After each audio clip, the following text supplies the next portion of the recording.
Bonjour à vous voyageurs. Vous m'avez interpellé dans des commentaires et dans des messages privés sur une zone étrange que je n'avais pas encore étudiée. Et autant vous dire que quand j'ai commencé à regarder, j'ai ouvert la boîte de Pandore.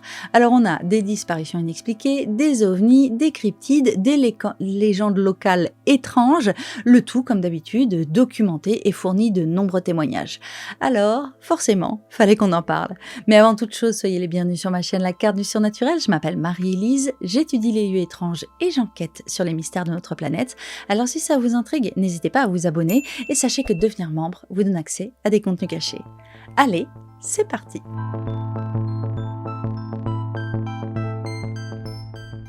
Nous sommes le 17 novembre 1986. Un avion cargo de la compagnie Japan Airlines traverse le ciel de l'Alaska en route entre Paris et Tokyo avec une escale prévue aux États-Unis. À bord, rien d'inhabituel, c'est un vol de fret avec un équipage expérimenté et une trajectoire parfaitement connue. À bord se trouve le commandant Kenji Terauchi, c'est un pilote chevronné, il compte plusieurs milliers d'heures de vol, il est habitué aux longues traversées et aux conditions difficiles. Mais alors que l'appareil survole l'Alaska, quelque chose attire son attention. D'abord, ce sont des lumières, puis des objets. Terauchi décrit plusieurs engins lumineux qui semblent accompagner l'avion, se déplaçant à proximité, parfois très près, avec des trajectoires impossibles à expliquer par un trafic aérien classique. Il parle de petits objets, puis d'une structure beaucoup plus massive, qu'il comparera plus tard à un, je cite, vaisseau-mère. L'équipage observe, les instruments sont consultés, le contrôle aérien est contacté. À Anchorage, la Federal Aviation Administration prend l'incident suffisamment au sérieux pour recommander une manœuvre d'évitement, un fait en fait extrêmement rare dans ce type de situation. Et là, tous les échanges sont enregistrés, les communications radio existent encore aujourd'hui. Et ce qui frappe dans cette affaire, c'est pas seulement le témoignage du pilote, finalement, c'est le contexte. Nous sommes dans un espace aérien stratégique, surveillé, contrôlé et traversé quotidiennement par des vols civils et militaires. Et pourtant, ce soir-là, quelque chose est observé, décrit, signalé, sans jamais être identifié de manière concluante. L'incident du Japan Airlines Cargo Flight 1628 est aujourd'hui encore considéré comme l'un des cas d'observation d'objets non identifiés les plus solides et les plus documentés de l'espace aérien américain. Il figure dans les archives officielles de l'aviation, a fait l'objet d'enquêtes internes et continue d'être cité dans les études sur les phénomènes aériens non identifiés. Et pourtant, malgré les radars, les procédures, l'expérience de l'équipage et les enregistrements, aucune explication définitive n'a jamais été apportée. Alors ce cas, c'est pas une anecdote isolée, il est souvent présenté comme une porte d'entrée, une porte qui s'ouvre sur une question plus vaste. Comment un territoire aussi surveillé que l'Alaska peut-il encore produire des événements qui échappent à toute traçabilité claire? Et surtout, si ça se produit dans le ciel, que se passe-t-il au sol? Et si le cas de Kenji Terauchi est marquant, ce n'est à vrai dire que le sommet de l'iceberg quand il s'agit de faits étranges en Alaska. Comme toujours dans le domaine du surnaturel, on va nous parler de preuves, de données scientifiques, d'enregistrements tangibles, autant d'informations qui semblent si évidentes à collecter quand on est derrière son écran, mais qui ne le sont pas une fois qu'on est sur le terrain. Car l'Alaska est particulièrement difficile à surveiller et à cartographier. Il faut comprendre qu'une grande partie de l'Alaska n'était pas cartographiée selon les standards nationaux jusqu'à récemment, principalement à cause du manque de points de contrôle au sol et de conditions permanentes de nuages ou de fog, de brouillard, qui empêchent l'imagerie aérienne de haute qualité. Ça signifie que même l'imagerie moderne a du mal à produire une carte fiable dans toutes les zones isolées d'Alaska. Et là, j'insiste là-dessus, parce que très souvent, dans les commentaires, reviennent les mêmes réflexes. Il n'y a qu'à regarder les relevés radars, il suffit d'envoyer une équipe sur place. Avec la technologie actuelle, on doit bien avoir des données fiables. Et en réalité, c'est pas aussi simple. L'Alaska, c'est l'un des territoires les plus difficiles à cartographier et à surveiller au monde, à tel point qu'un vaste programme officiel mené sous l'égide de l'US Geological Survey a été lancé il y a seulement une quinzaine d'années. Le cabinet Dewberry, chargé du projet, explique qu'il a fallu plus de 10 ans pour cartographier l'ensemble de l'État selon les standards nationaux américains. Parce qu'avant cela, une grande partie de l'Alaska reposait sur des cartes produites entre 1947 et 1983 qui ne respectaient même pas les normes de précision minimale et qui posaient des problèmes concrets de sécurité aérienne, notamment bien sûr pour les pilotes. Et pourquoi un tel retard? Eh bien parce que dans de nombreuses régions, il n'existait tout simplement pas de point de contrôle au sol exploitable, ni d'imagerie optique fiable. Même aujourd'hui, les technologies classiques, comme le LiDAR, elles sont pas adaptées partout. Et pour contourner ces limites, le projet a dû s'appuyer massivement sur une technologie radar spécifique qui s'appelle l'IFSAR, IFSAR, capable de cartographier à travers les nuages et le brouillard. Et malgré cela, certaines zones ont nécessité des opérations extrêmement lourdes, des hélicoptères envoyés dans des régions sans accès, des checkpoints installés à plus de 1000 endroits différents, parfois avec des dépôts de carburant largués par avion pour permettre aux équipes de repartir. Le cas le plus parlant y concerne le mont Denali. Pour établir une altitude officielle fiable, une équipe a dû organiser une expédition humaine, transporter plus de 300 kg de matériel, parcourir à dizaines de kilomètres dans des conditions extrêmes, simplement parce que les relevés radars ne suffisaient pas. Fun fact d'ailleurs, les problématiques du mont Denali sont particulièrement mises en avant par l'étude du cabinet Dewberry, et c'est aussi l'autre nom de l'incident du vol 1628 Japan Airlines dont on a parlé au début. Bon, je pose ça là, et puis après on voit. Autrement dit, quand on parle de données, de cartes, de radars ou de preuves scientifiques, il faut garder une chose en tête. Dans les territoires comme l'Alaska, la technologie ne voit pas tout, ne couvre pas tout et ne remplace pas toujours la présence humaine. Et ça, plus on va avancer au long de cette vidéo, plus il va devenir évident que ce territoire a de nombreuses zones d'ombre et des théories étranges à explorer. Il y a aussi un contexte extrêmement important qu'il faut donner dans le cadre de l'Alaska. Chez eux, l'avion, c'est pas comme pour nous un moyen de transport un peu exceptionnel ou luxueux. L'avion est indispensable et courant en Alaska, principalement car lorsque les routes sont gelées, c'est le seul moyen d'accéder à certaines zones et qu'il y a même parfois des endroits peuplés qui ne sont tout simplement pas desservis par des routes. Et malgré ces besoins essentiels, la navigation et la communication en Alaska restent fragmentaires. Certaines zones sont tellement isolées qu'il n'y a pas d'infrastructure radio fiable, ni de surveillance complète. Les pilotes eux-mêmes notent des zones sans couverture radio, ni surveillance totale, ce qui complique les opérations bien évidemment. Un document du département des transports américain souligne que les systèmes actuels de radio, qui s'appellent les Voice Switch, couvrent beaucoup de régions d'Alaska et ils sont eux-mêmes en fin de vie, sans remplacement prévu avant de nombreuses années. Alors ça laisse parfois des zones complètes sans couverture radio vitale. Je vous laisse à l'écran une illustration issue de la FAA, la Federal Aviation Administration, qui montre que clairement leurs installations ont besoin d'une mise à jour. Et tout cela, bien sûr, ça crée un terrain particulièrement accidentogène. C'est un constat officiellement reconnu par les autorités américaines. La FAA elle-même classe l'Alaska comme l'un des États les plus dangereux pour l'aviation civile. Et dans ses rapports, elle souligne une combinaison de facteurs particulièrement critiques.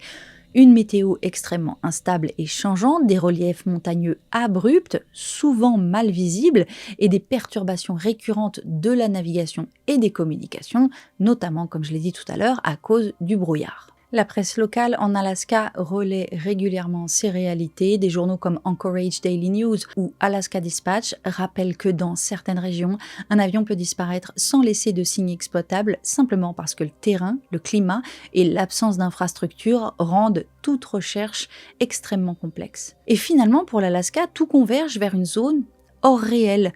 Car le réel aujourd'hui serait la vidéo, n'est-ce pas? Les coordonnées GPS, les photos, tout ce qu'on peut publier sur Internet finalement. Et si ces zones étranges que nous étudions étaient au contraire justement des endroits où le réel échappe à notre hyper-réalité? Parce qu'aujourd'hui, finalement, ce qu'on appelle le réel est de plus en plus conditionné par sa capacité à être enregistré. Une position GPS, une image, une vidéo, une trace numérique, quelque chose qu'on peut publier, partager, archiver. Or, sans données, sans images, sans preuves exploitables, un événement devient presque immédiatement suspect, fragile, presque irréelle. Alors je sais que j'en parle souvent, mais je vais donner une référence qui fait de plus en plus sens. Le philosophe Jean Baudrillard parlait déjà de cette bascule à la fin du XXe siècle. Selon lui, notre monde moderne ne vit plus directement le réel, mais il vit dans une hyper-réalité, un univers de représentation, de signes, d'images, plus crédible que le monde lui-même. Et dans ce cadre-là, exister, c'est être visible, être filmé, être mesuré, être tracé. Et c'est précisément là que certaines zones deviennent profondément dérangeantes. Alors là, très précisément, on est sur une théorie en développement.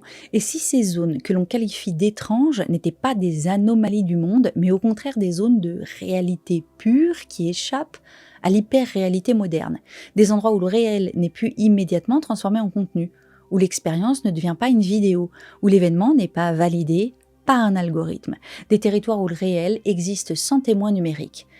Dans un tel contexte, c'est pas que rien ne se passe, c'est que ce qui se passe ne peut pas être intégré à notre système de preuves contemporain. Alors on en reparlera plus tard parce que c'est une théorie que je souhaite approfondir dans les prochains épisodes. Mais revenons aux éléments étranges, et avant d'approfondir sur le sujet OVNI, il faut absolument parler des disparitions dans cette zone de l'invisible. Il existe un phénomène récurrent, documenté et profondément troublé dans ce qu'on appelle le triangle de l'Alaska, ce sont les disparitions humaines. Des disparitions qui ne relèvent pas du fait divers isolé, mais d'une accumulation de cas sur plusieurs décennies dans des contextes parfois très similaires. Des randonneurs expérimentés, des chasseurs, des pilotes, des familles entières parfois, des personnes qui partent et dont on ne retrouve ni le corps, ni l'équipement, ni rien finalement.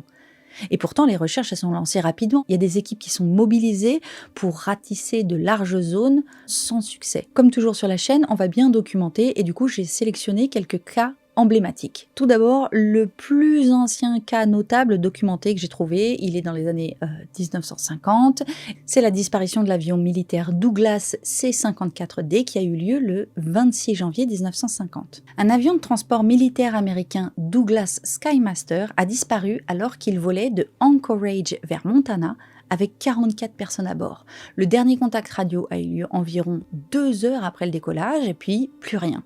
Malgré l'une des opérations de recherche les plus vastes jamais entreprises par les forces américaines et canadiennes, aucune trace de l'appareil ni des occupants n'a jamais été retrouvée. Un autre cas que j'ai sélectionné, c'est un des cas individuels les plus étranges, et c'est la disparition de Erin Marie Gilbert, qui a disparu le 1er juillet 1995. Elle était alors âgée de 24 ans, elle a disparu sans laisser de traces après s'être rendue avec un homme qu'elle venait de rencontrer à un festival local dans la région de Girdwood. Bien que des recherches terrestres et aériennes importantes aient été menées par les Alaska State Troopers et des équipes de secours, aucun indice tangible n'a jamais été trouvé autour de sa voiture ni dans les bois environnants. Le cas est frappant parce que c'est une disparition sans explication claire dans un périmètre relativement accessible avec des témoins et des recherches immédiates lancées sans résultat. Et c'est un cas qui est assez marquant pour être répertorié dans Wikipédia avec l'intitulé « Une femme qui s'est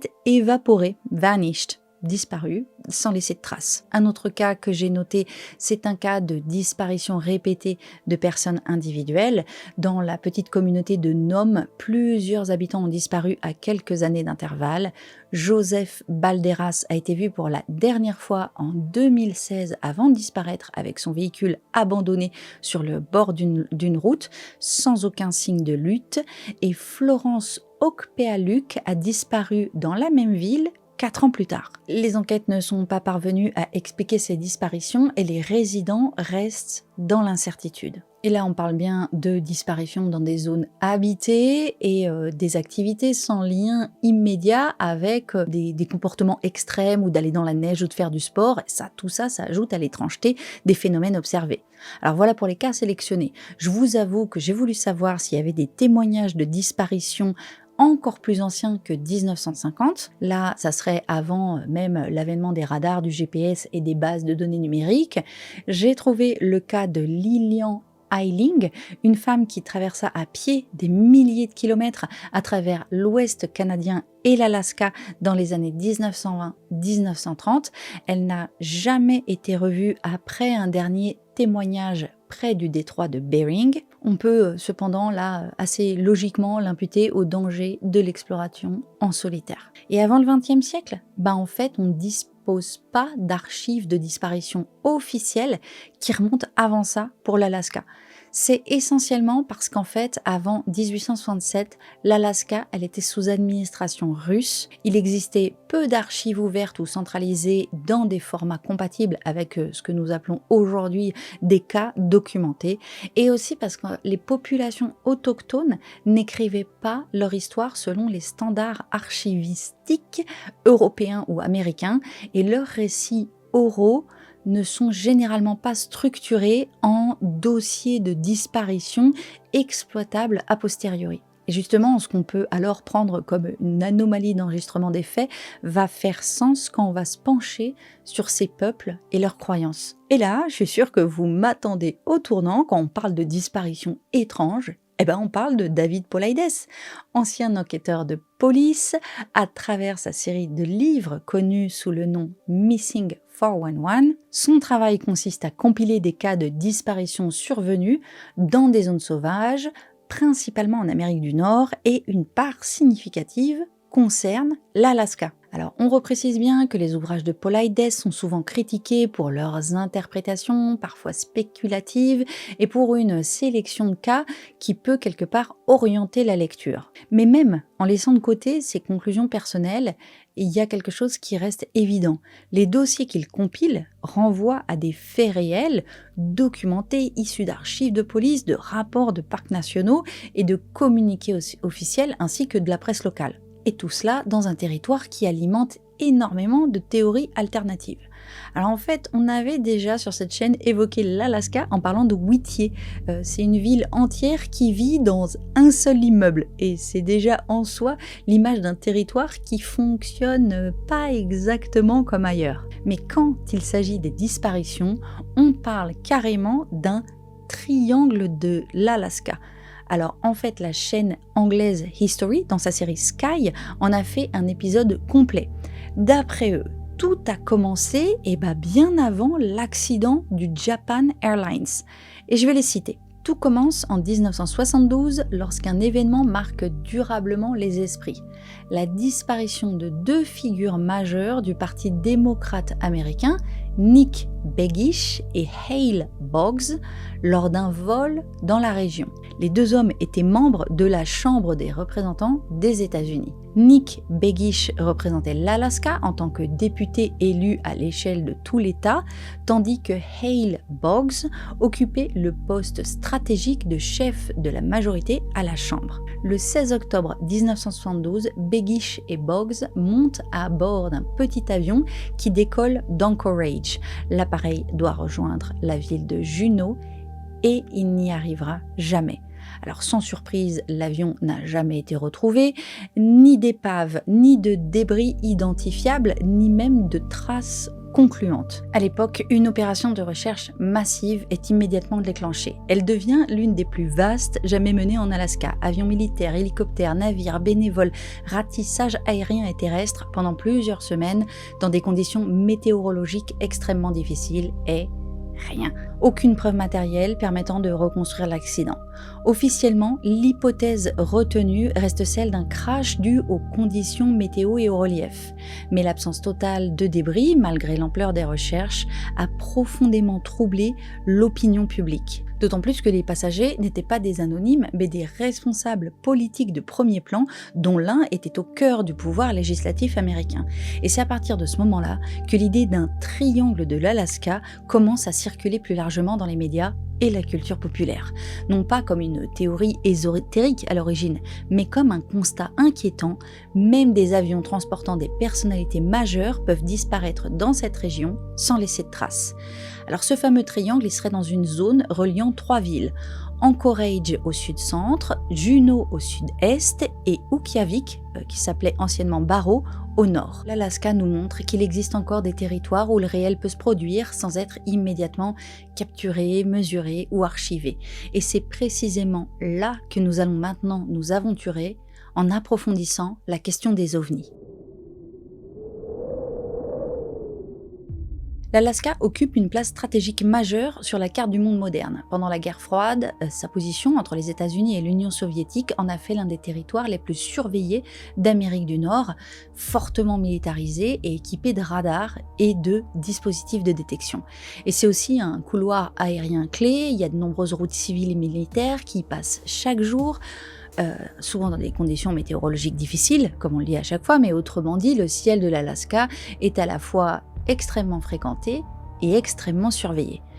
Et en fait, il ne faut pas croire non plus que ces événements appartiennent au passé. En février 2023, donc assez récemment, un objet non identifié est abattu au-dessus de l'Alaska par l'armée américaine. C'est pas une rumeur, pas une fuite, ni un témoignage isolé. L'information, elle est confirmée publiquement par le Pentagone, relayée par les médias majeurs comme CNN et commentée lors de briefings officiels de la Maison-Blanche, diffusés sur C-SPAN. Je vous montre à l'écran. Les mots employés sont prudents, presque cliniques. On parle d'un High Altitude Object, un objet à haute altitude, non identifié. Les autorités expliquent que l'objet présentait un risque potentiel pour l'aviation civile, qu'il évoluait à une altitude inhabituelle et qu'il a été détruit par mesure de sécurité. Malgré les questions répétées des journalistes, malgré les images, malgré les communiqués successifs, un point demeure, la nature exacte de l'objet n'a jamais été clairement établie. C'est-à-dire que même aujourd'hui, dans un espace aérien ultra surveillé, militarisé, scruté en permanence par des capteurs, des radars, des satellites, il y a des objets qui traversent le ciel sans être immédiatement identifiés. Et parfois, la seule réponse apportée consiste à les abattre, sans être capable ensuite de dire précisément ce qu'ils étaient. L'Alaska reste donc fidèle à ce qu'elle a toujours été, un territoire où le ciel n'est jamais totalement maîtrisé. Un espace où l'inconnu se manifeste pas sous forme de légendes anciennes, pas uniquement ceci dit, mais on va reparler, mais au cœur même des dispositifs modernes de surveillance. Et ça pose une question troublante. Si, en 2023, des objets non identifiés sont encore interceptés au-dessus de l'Alaska, que savons-nous vraiment de ce qui traverse ces espaces immenses entre radars, silence et zones aveugles? J'ai trouvé un article sur Stacker qui répertorie carrément les villes en Alaska où il y a le plus de témoignages d'OVNI.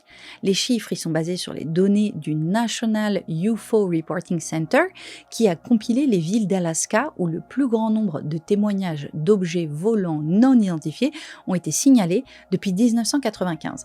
Bon, alors sans surprise, c'est Anchorage qui arrive largement en tête.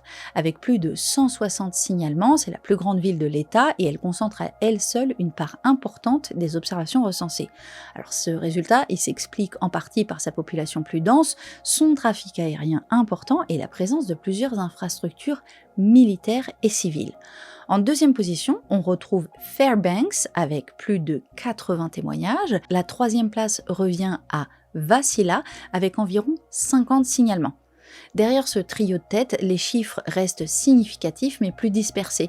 Il y a des villes en fait comme North Pole, Palmer, Juneau ou encore Eagle River qui comptabilisent plusieurs dizaines de témoignages cumulés, tandis que d'autres localités plus petites comme Kenai, Bethel ou Ketchikan apparaissent avec un nombre plus réduit mais récurrent de signalements. Et cette idée que l'Alaska soit un hotspot d'observation OVNI, elle est finalement pas si anecdotique que ça. On retrouve cette idée aussi bien dans des dossiers militaires, dans des témoignages civils, que dans la manière dont la culture populaire s'est emparée du sujet.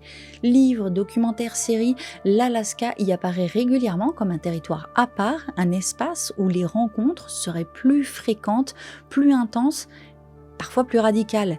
Il y a certains ouvrages comme UFO in Alaska, Mysterious Encounters de Frank Henderson qui compile des récits d'observations et de rencontres supposées en s'appuyant sur des témoignages locaux, des archives et des cas relayés par la presse. Il y a d'autres formats plus grand public comme la série Aliens in Alaska qui vont encore plus loin en évoquant ouvertement des rencontres extraterrestres, des enlèvements et des présences non humaines récurrente en Alaska. Alors vous le savez, dans les épisodes, j'aime vous faire des références pop culture. Et bon, faut être honnête, je retombe assez souvent sur les mêmes œuvres, l'idée de la preuve qui manque, la forêt qui brouille tout, les dossiers, les archives, on en revient à Blair Witch, X-Files, Control pour le jeu. Et puis là, j'ai trouvé Nope, que j'ai trouvé absolument parfait dans le cadre de cette vidéo. Nope, c'est un film sorti en 2022, réalisé par Jordan Peel, qui commence comme un récit d'observations étranges dans le ciel, au-dessus d'un ranch isolé, et qui interroge très vite notre obsession de l'image, du spectacle et de la capture du phénomène à tout prix. Et le film, il rappelle un truc simple, quand on lève les yeux vers le ciel, on imagine presque toujours une technologie, alors qu'on pourrait être face à quelque chose de vivant, d'organique, de territorial. Et vous allez vite comprendre la référence. Regardons du côté des explications officielles. En mars 2024, un rapport du Pentagone, relayé par la presse américaine, explique qu'aucun signe d'une vie extraterrestre n'a été identifié dans les signalements d'objets volants non identifiés remontant sur plusieurs décennies. Une conclusion prudente attendue qui s'inscrit dans la continuité de la position officielle des autorités américaines. Mais cette formulation, elle pose une question intéressante. Qu'entend-on exactement par signe d'une vie extraterrestre? Parce qu'en fait, derrière cette phrase, il y a un présupposé très fort.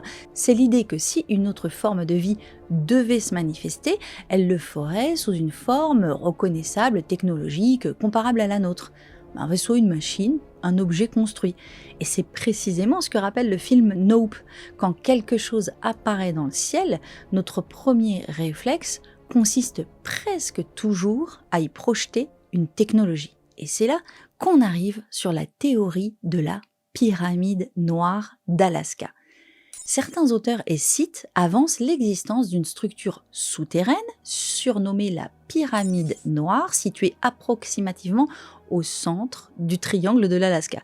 Et selon cette théorie, elle serait associée à des anomalies électromagnétiques importantes. Ça nous rappelle quelque chose, et notamment plein d'autres zones d'anomalies qu'on a déjà identifiées.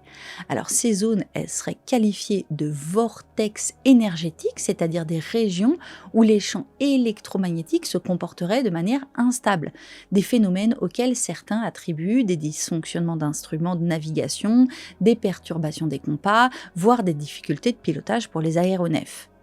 Et dans ces récits, et notamment ceux autour de la pyramide noire d'Alaska, on a aussi des effets psychologiques, désorientation, comportements inhabituels, décisions irrationnelles, comme le fait de s'aventurer dans des zones sauvages sans préparation adéquate. Toujours selon ces hypothèses, le fait que cette prétendue pyramide soit située dans la zone du triangle de l'Alaska permettrait d'expliquer une partie des disparitions humaines et des incidents aériens observés dans la région.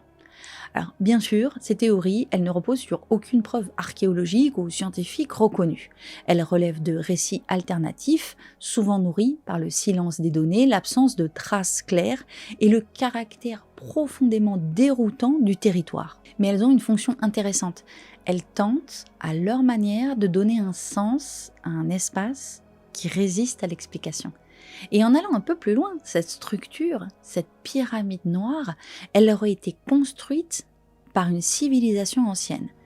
Et ça va nous permettre très naturellement d'aller interroger les croyances ou connaissances des peuples autochtones d'Alaska, car ils décrivaient déjà un monde habité par des présences discrètes, liées à des lieux précis, à des forêts, à des montagnes, à des zones que l'on évitait sans toujours savoir pourquoi. Car peut-être que pour comprendre ce que l'Alaska laisse encore échapper aujourd'hui, il faut justement se tourner vers ceux qui l'habitent depuis des millénaires, pour entrer dans un autre registre de l'étrange, celui des cryptides. Les peuples autochtones d'Alaska, notamment les Inuits, les Tlingits ou encore les Athabascans,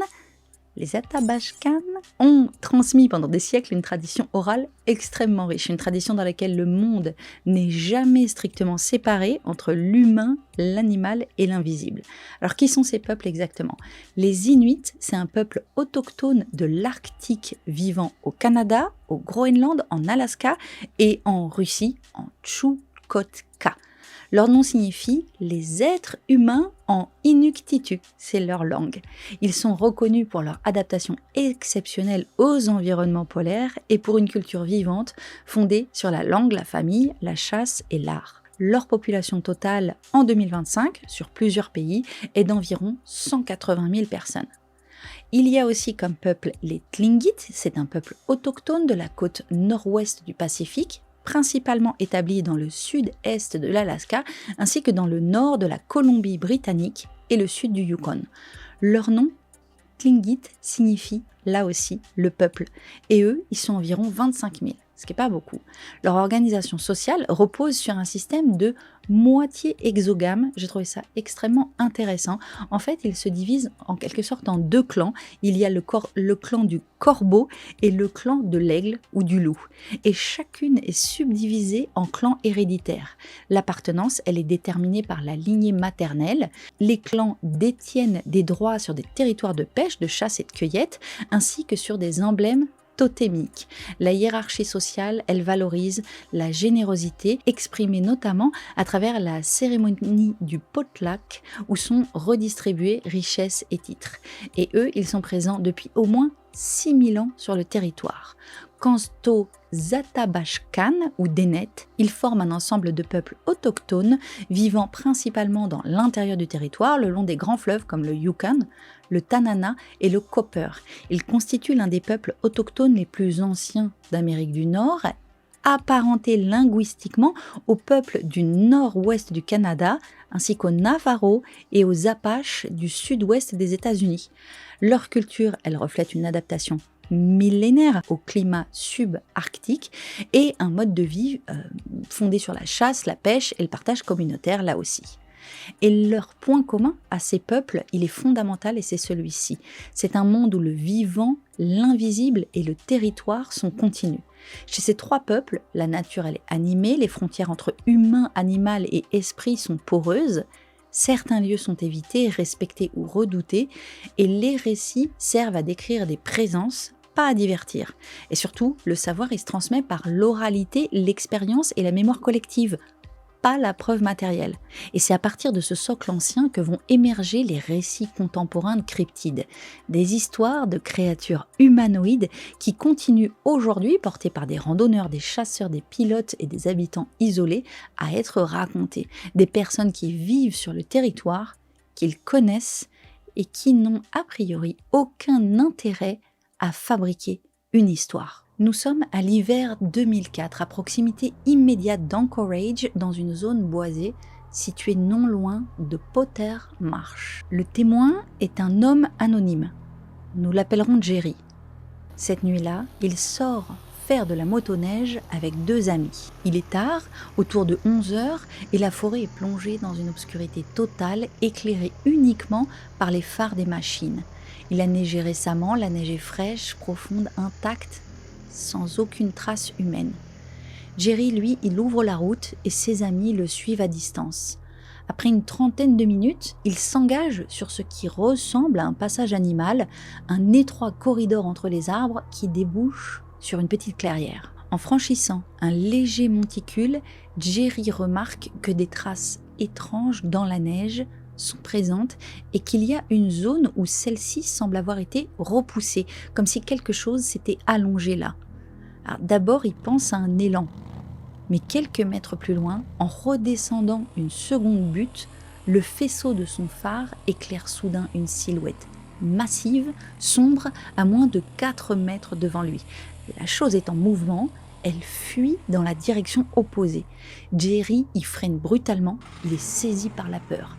La silhouette continue sa course, franchit un tronc mort recouvert de neige et disparaît entre les arbres. Ce qui marque le témoin, plus que tout le reste, c'est la façon dont cette chose se déplaçait. La neige est profonde, mais la silhouette avance sans ralentir, sans s'enfoncer, avec une fluidité qui n'a jamais été observée chez un humain ou un animal connu. Jerry fait immédiatement demi-tour et rejoint ses amis et leur demande de partir. Lorsqu'il leur raconte ce qu'il a vu, il évoque une illusion, quelqu'un dans les bois, mais en même temps, Jerry il est catégorique, ce qu'il a observé, ça correspond à rien de connu. Ce témoignage, il provient de la base de données publique du Bigfoot Field Researchers Organization, la BFRO, qui recense depuis des décennies des observations détaillées en Alaska et dont vous trouverez sans difficulté les recherches en ligne. C'est une base de données publique avec des témoignages géolocalisés, classés par niveau de crédibilité et qui recense de très nombreux cas en Alaska, souvent en zone reculée. Moi, ce genre d'archives publiques avec des témoignages classés, des lieux, des dates, ça me fait vraiment penser à la SCP Foundation, avec cette idée d'un monde parallèle qu'on essaye de cataloguer, sauf qu'ici, c'est pas des objets inventés pour raconter une histoire, ce sont des gens qui déposent ce qu'ils ont vécu, comme si on pouvait apprivoiser l'étrange en le mettant dans une base de données. Sauf que là, c'est pas une creepypasta, c'est un gars qui rentre chez lui en motoneige et qui se demande encore ce qu'il a croisé. Ce témoignage, il est aujourd'hui répertorié comme une observation de Bigfoot. Il est classé comme un témoignage de classe A, c'est-à-dire une observation directe, à courte distance, dans de bonnes conditions de visibilité, pour ce type d'environnement. Et en Alaska, cette silhouette massive aperçue dans la neige ne serait pas la seule présence de ce genre à hanter les forêts. Car bien avant que le mot Bigfoot ne s'impose dans la culture populaire, certaines traditions autochtones décrivaient déjà des êtres similaires, et chez les peuples Athabascan, cette entité porte un nom ancien, le Nantinak. Le Nantinak, il n'est pas présenté comme une créature spectaculaire ou agressive. Il est décrit avant tout comme territorial, profondément lié à certains lieux précis, souvent reculés, difficiles d'accès et peu fréquenté par les humains. Il apparaît rarement, il se montre brièvement, puis disparaît, comme s'il cherchait avant tout à rester hors de vue. Là où c'est intéressant, c'est que dans les récits traditionnels, le Nantinak est furtif, intelligent, parfaitement adapté à son environnement. Il connaît le territoire mieux que quiconque, se déplace avec une aisance qui défie les capacités humaines et évite le contact direct. Donc là, ça ressemble énormément au témoignage qu'on vient d'entendre. Les rencontres sont brèves, souvent silencieuses, et laissent surtout une impression durable chez ceux qui les vivent. Il est également décrit comme rarement agressif, sa présence n'est pas associée à l'attaque, mais plutôt à l'avertissement. Chez les Tlingit, on trouve une figure fascinante, le Kushtaka. Alors c'est une présence très différente du Nantinak et sans doute plus troublante encore. Le Kushtaka, il est souvent décrit comme un être changeur de forme, capable de passer de l'animal à l'humain ou d'adopter une sorte d'apparence intermédiaire. Dans de nombreux récits, il est associé à la loutre, mais ses descriptions varient, oscillant entre une silhouette humanoïde, des traits animaux et une présence difficile à fixer. Contrairement au Nantinak, le Kushtaka n'est pas seulement lié au territoire, il est aussi lié à la désorientation. Les légendes racontent qu'il attire les humains en imitant des voix familières, des appels à l'aide ou des sons rassurants. Et ceux qui s'en approchent se perdent, s'éloignent de leur chemin ou disparaissent dans des zones humides, des forêts épaisses, des rivières ou des zones côtières enveloppées de brume. Et ce qui rend le Kushtaka particulièrement intéressant, c'est la façon dont les récits anciens entrent en résonance avec des témoignages plus récents. Il y a des personnes qui racontent s'être senties appelées, observées ou attirées hors de leur trajectoire habituelle. D'autres évoquent une sensation de malaise, de confusion soudaine, comme si quelque chose cherchait à les détourner. Ça aussi, c'est des choses qu'on retrouve assez souvent dans les zones d'anomalie. Moi, ça me fait penser à d'autres zones qu'on a déjà étudiées, la Russie notamment avec le triangle M, les îles Féroé où on retrouve aussi cette idée de désorientation, et puis il y a bien sûr la zone extrêmement étrange de Roumanie, toujours avec les mêmes descriptions. Dans les humanoïdes non classifiés, on retrouve aussi le hairy man ou wild man, c'est-à-dire l'homme velu ou l'homme sauvage. À côté du Nantinak et du Kushtaka, il existe en Alaska toute une série de récits plus difficiles à classer. Des témoignages qui ne s'inscrivent pas clairement dans une tradition précise et qui ne correspondent pas non plus exactement aux figures connues du folklore. Dans ces récits, les témoins parlent simplement d'un hairy man ou d'un wild man ou d'une silhouette humanoïde impossible à identifier. Et ça m'a fait penser à un livre extrêmement intéressant que j'ai dans ma bibliothèque et que je vous recommande si le sujet vous intéresse. Ce livre, il s'appelle Wilder Man, The Image of the Savage. Il est du photographe Charles Frégé et c'est un ouvrage où il a parcouru l'Europe pour documenter des traditions dans lesquelles des hommes se déguisent en hommes sauvages. Et ce qui est fascinant, c'est que ces figures, elles ressemblent beaucoup à ce que certains témoins décrivent aujourd'hui comme des créatures. Sauf que là, on sait que ce sont des rôles rituels très anciens liés au cycle de la nature et aux peurs collectives. Mais en fait, c'est une référence hyper intéressante parce que le livre, il met en évidence que la figure de l'homme sauvage est un archétype culturel très répandu. C'est pas seulement une créature à traquer, mais parfois c'est aussi un rôle rituel que l'on endosse pour dialoguer avec le monde invisible, la nature ou les cycles du temps. Et très franchement, je vous laisse quelques images à l'écran, mais si on veut imaginer un hairy man, je pense que ces images sont assez parlantes et peuvent très bien imager peut-être les visions qu'ont eues les témoins. Mais justement, on va revenir aux descriptions données du hairy man ou wild man d'Alaska. Les descriptions, elles varient, mais certains éléments reviennent avec insistance. Alors, c'est une stature humaine ou légèrement supérieure. Un corps massif, parfois recouvert de poils ou de vêtements indéfinissables. Une présence observée à distance, rarement plus de quelques secondes, et c'est souvent à la lisière d'un bois ou dans une zone isolée. Lisière d'un bois, autant dire une zone liminale par excellence. Là aussi, ça me refait penser au témoignage de l'homme sauvage de la région du Harz en Allemagne. Si je peux, je vous mets le lien à l'écran pour aller investiguer cette piste aussi. Et ces rencontres, elles sont souvent plus ambiguës. Les témoins savent pas exactement ce qu'ils ont vu. Ils hésitent entre un homme, un animal ou quelque chose d'autre.